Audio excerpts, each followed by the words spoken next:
गणपती बाप्पा आपल्या घरामध्ये विराजमान झालेले आहेत। मोठ्या उत्साहामध्ये आणि भक्तिमय वातावरणामध्ये त्यांचं सर्वत्र स्वागत झालेलं आहे। गणपतीच्या दुसऱ्या दिवशी दोन महत्त्वाच्या गोष्टी असतात। तर पहिली गोष्ट म्हणजे ऋषी पंचमी। आपल्या भारतीय संस्कृतीमध्ये ज्या काही महान परंपरा आहेत त्यापैकी एक परंपरा म्हणजे ती ऋषी परंपरा आहे। आपल्याकडे जो वेद कालावधी आहे त्याला ऋषी कालावधी असं म्हटलं जातं। ऋषी दर्शनात असं ऋषीमुनी यांचं वर्णन आढळतं। ऋषी यांनी प्रत्यक्ष घटना पाहिल्या, या संसारामधल्या, या विश्वामधल्या, या समाजामधल्या प्रत्यक्ष घटनांचा अनुभव घेतला आणि त्यांचं लिखाण त्यांनी केलं। आपण त्याला वेद असं म्हणतो। देव कसा आहे, देवाचं अस्तित्व कसं आहे, ब्रह्मांड कसं आहे, ब्रह्मांड कसं निर्माण झालं, सृष्टीची निर्मिती कशी झाली, इथपासून तर विज्ञानामध्ये काय काय घडामोडी घडतात, या सगळ्यांचं वर्णन आपल्याला आपल्या वेदांमध्ये निश्चितच बघायला मिळतं।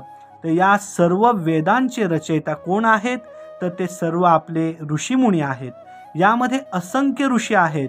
त्यामध्ये पुलस्त, गर्ग, व्यास, कश्यप, अत्री, विश्वामित्र, वसिष्ठ, गौतम, जमदग्नी, भारद्वाज, भार्गव असे अनेक ऋषी आहेत। यात सर्व ऋषींनी आपल्याला मोठ्या प्रमाणामध्ये ज्ञान दिलेलं आहे। सर्व ऋषींनी ज्ञानाची परंपरा एवढी महान केलेली आहे की आपण जो गणपती बसवला किंवा ज्याची आपण स्थापना केली याच्यामध्ये देखील महत्त्वाचा वाटा कोणाचा असेल तर तो या ऋषीमुनींचाच आहे।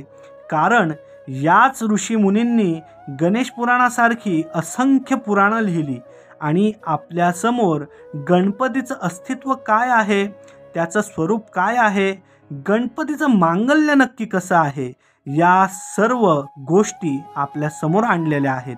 खरं पाहता आपल्या मानवजातीला ऋषींची फार मोठी उपकार केलेले आहेत। त्यांच्या पूजनाचा दिवस म्हणजे हाच ऋषी पंचमीचा दिवस।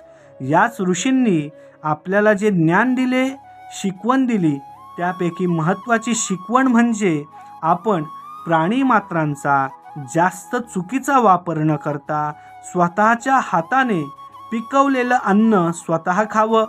म्हणून ऋषी पंचमीच्या दिवशी बैलापासून किंवा कोणत्याही प्राण्यापासून निर्माण झालेला जो पदार्थ असतो तो आपल्याला खायचा नसतो।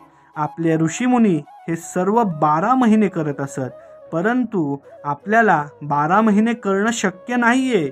म्हणून फक्त एक दिवस का होईना तरी आपण संकल्प करावा आणि सात्विक जेवण जेवावं। आजचा दिवस असतो तो अत्यंत सात्विक जेवणाचा असतो। इतर दिवशी देखील आपण सात्विक जेवण घेतलेलं चांगलंच आहे, परंतु आजच्या दिवशी हे सात्विक जेवण जर आपण जेवलो तर आपण आपल्या आयुष्यामध्ये कधी आजारी पडणार नाही।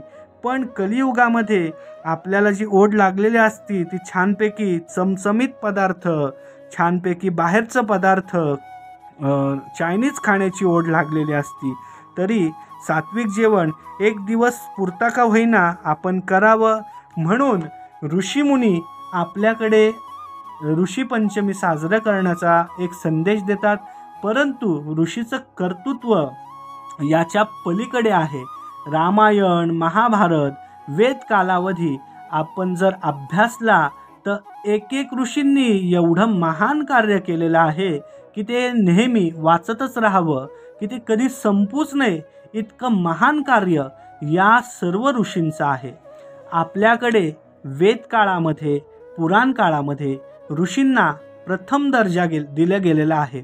म्हणजेच काय तर राजाला शिक्षा कोण करू शकतं, राजाला शासन कोण करू शकतं, तर ते आपले ऋषीमुनीच करू शकतात असं वर्णन ते आपल्या धर्मग्रंथांमध्ये आलेलं आहे, ते धर्मग्रंथांमध्ये आढळतं। या विश्वामध्ये जेवढे ऋषी निर्माण झाले त्यात नुसत्या हिंदू धर्मात नव्हे तर सर्व धर्मातील ऋषितुल्य व्यक्ती की ज्यांनी स्वतःचं जीवन समर्पित केलं समाजकार्यासाठी, विश्वातल्या सर्व ऋषींना आणि आपल्या भारतातील सर्व ऋषींना मी स्वतः विनम्र अभिवादन करतो, त्यांचे आभार मानतो. आपण देखील सर्वांनी त्यांचे आभार मानायचे, त्यांची प्रार्थना करायची की एवढी महान परंपरा त्यांनी आपल्यापर्यंत आणली, तर सर्वजण या महान व्यक्तींच्या कृतज्ञतेमध्ये आयुष्यभर राहिले पाहिजे. इतकं महान कर्तृत्व या सर्व ऋषींचं आहे, त्यामुळं त्यांना विसरून आपल्याला चालणार नाही. आता दुसरी गोष्ट म्हणजे काय, तर शेगावचे जे संत आहेत, संत श्री गजानन महाराज यांनी आजच्याच दिवशी समाधी घेतली. गजानन महाराज हे एक प्रकारचे ऋषीच आहे. त्यांनी त्यांच्या आयुष्यामध्ये, त्यांच्या कर्मातून, त्यांच्या कार्यामधून दाखवून दिलं की भक्ती कशी असावी, आदर्श जीवन कसं जगावं. तर संत गजानन महाराज यांना आपण नमस्कार करूया आणि त्यांना प्रार्थना करूया की तुमचा वरदहस्त आमच्यावरती सदैव राहू दे आणि नेहमी तुमच्या दर्शनाचा योग आम्हाला वारंवार येऊ दे.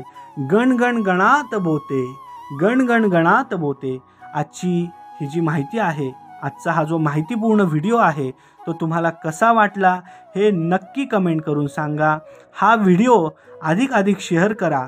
ऋषी पंचमी साजरी करत असताना सर्वांनी ऋषींचं स्मरण करा, त्यांना प्रार्थना करा की दिवसेंदिवस आमचे ज्ञान आणि भक्ती वाढू दे.